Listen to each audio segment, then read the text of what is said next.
2 जानेवारीला सगळ्या राज्यातून उमेदवारांनी अर्ज माघारी घेतल्याच्या, नगरसेवक बिनविरोध निवडून येत असल्याच्या बातम्या येत होत्या।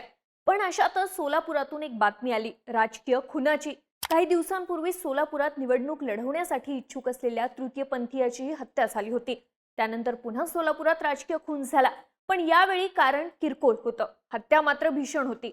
अर्ज माघारी घेण्याच्या विषयावरून झालेला वाद, समाज एकच आहे, कशाला भांडण करता असं म्हणत भांडण मिटवायला गेलेले मनसेचे पदाधिकारी बाळासाहेब सरवदे यांची डोळ्याला चटणी लावून पोटात वार करून निर्घृण हत्या करण्यात आली। बाळासाहेब सरवदे भाजपच्या 2 गटांमधला वाद सोडवायला गेले होते, पण यात त्यांचीच हत्या झाली।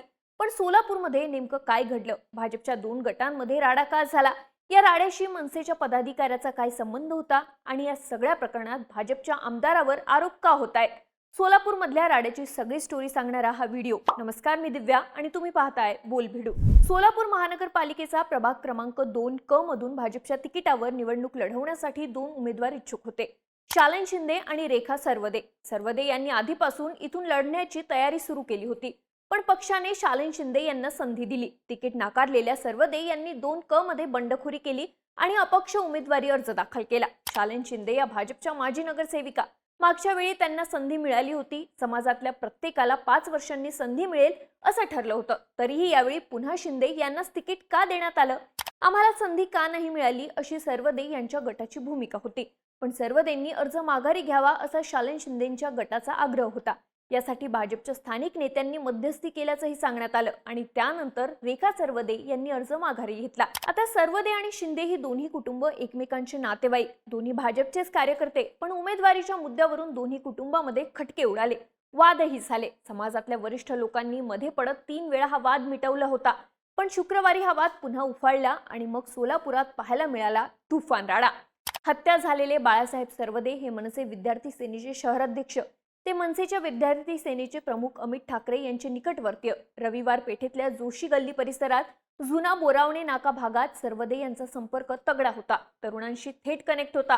बाळासाहेब सरवदे यांच्या भाचीचं लग्न शालन शिंदे यांच्याच कुटुंबात झालं होतं, तर रेखा सरवदे या त्यांचे चुलत बंधू दादासाहेब सरवदे यांच्या पत्नी, त्यामुळे शिंदे आणि सरवदे या दोन्ही कुटुंबांशी त्यांचं नातं होतं। बाळासाहेब सरवदे अर्ज माघारी घेण्यावरून दोन्ही कुटुंबात झालेला हा वाद मिटवण्यासाठी गेले। आपला समाज एकच आहे असं का केलं, आपापसात कशाला भांडायचं, एकमेकांना समजून घ्या असं म्हणत त्यांनी शालन शिंदे यांचे पती शंकर शिंदे यांची समजूत काढण्याचा प्रयत्न केला।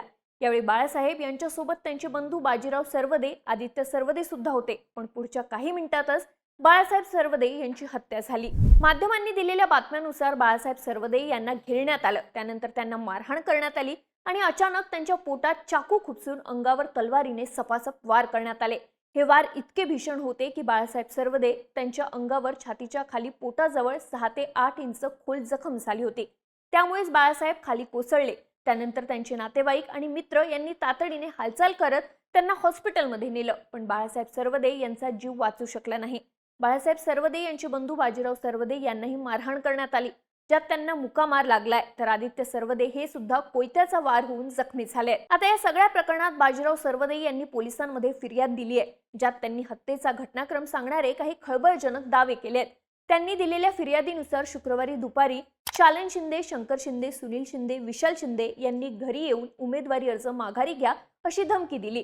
गल्लीत वाद नको म्हणून अर्ज माघारी घेतल्यानंतर संध्याकाळी 5च्या सुमारास बाळासाहेब आणि आदित्य सरवदे हे शंकर शिंदे यांच्या घरापाशी थांबले होते। त्यावेळी ईश्वर शिंदे आणि अमर शिंदे आम्ही जिंकलो असं म्हणत ओरडत फिरत होते। त्याबद्दल विचारणा केली तेव्हा तुम्हाला लय मस्ती आली आहे असं म्हणत आली भांडणं करायला सुरुवात केली। त्यावेळी तानाजी शिंदे, आतिश शिंदे, विशाल शिंदे, रोहित सरवदे, महेश भोसले, अनिल शिंदे, आलोक शिंदे, दादू दोरकर यांनी बाळासाहेब आणि आदित्यला मारहाण सुरू केली, तर शालन शिंदे आणि शारदा शिंदे यांनी बाळासाहेब यांच्या डोळ्यात चटणी टाकली।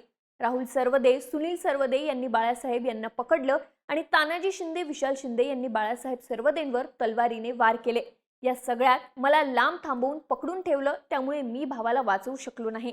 हॉस्पिटलमध्ये वेळेवर उपचार मिळाले नाहीत, नाहीतर भावाचा जीव वाचला असता, अशी फिर्याद बाजीराव सरवदे यांनी दिली आहे। आता यात गंभीर गोष्ट म्हणजे भाजपच्या अधिकृत उमेदवार असलेल्या शालन शिंदे यांनीच बाळासाहेब सरवदे यांच्या डोळ्यात चटणी टाकल्याचा आणि नंतर त्यांच्या कुटुंबियांकडून हत्या झाल्याचा आरोप करण्यात येतोय। ही घटना घडल्यावर पोलिसांनी लगेच घटनास्थळी धाव घेतली। घटनास्थळावरून पोलिसांनी तलवारी, कोयते, चाकू आणि काठ्या जप्त केल्या आहेत. या प्रकरणात पोलिसांनी भारतीय न्याय संहितेच्या कलम 103, 109, 189, 1, 2 आणि शस्त्र अधिनियमासह एकूण 13 कलमांतर्गत गुन्हा नोंदवलाय. या प्रकरणात एकूण 15 जणांवर गुन्हा नोंदवण्यात आला असून भाजपच्या उमेदवार शालन शिंदे, अमर शिंदे, आतिश शिंदे, तानाजी शिंदे, राहुल सरवदे या 5 जणांना अटक झाली आहे, तर आणखी 8 जण फरार आहेत. या सगळ्या प्रकरणात आता आरोप प्रत्यारोप सुद्धा करण्यात येत आहेत, कारण अटक झालेल्यांपैकी आतिश शिंदे यांच्या डोळ्याजवळ आणि राहुल सरवदेच्या पोटावर जखम झाली आहे. काही माध्यमांनी दिलेल्या बातम्यानुसार रेखा सरवदे यांच्या गटाकडून शालन शिंदे यांचं कार्यालय फोडण्यात आलं आणि त्यानंतर हा वाद वाढला. बाळासाहेब मध्यस्थी करायला गेले, पण त्यांचीच हत्या करण्यात आली. त्यामुळे जुना बोरमणी नाका भागात तणावाची परिस्थिती निर्माण झाली आहे. बाळासाहेब सरवदे हत्या प्रकरणात भाजपचे आमदार विजयकुमार देशमुख यांच्यावरही आरोप करण्यात येत आहेत. मनसेचे शहराध्यक्ष प्रशांत इंगळे यांनी माध्यमांशी बोलताना दावा केला की हा सगळा राडा भाजपचे आमदार विजयकुमार देशमुख यांचे पुत्र किरण देशमुख यांच्या प्रभागात बिनविरोध पॅनल लावण्यासाठी झाला. भाजपचं पॅनलच बिनविरोध लागावं म्हणून सकाळपासून हालचाली सुरू होत्या. दबावतंत्र वापरण्यात येत होतं.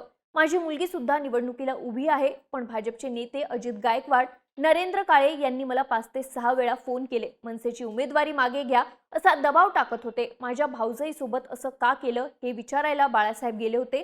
मात्र त्यावेळी शंकर शिंदे यांचा मुलगा आणि जावई तिथे होता. त्यांनी बाळासाहेब सरवदे यांना घेराव घातला.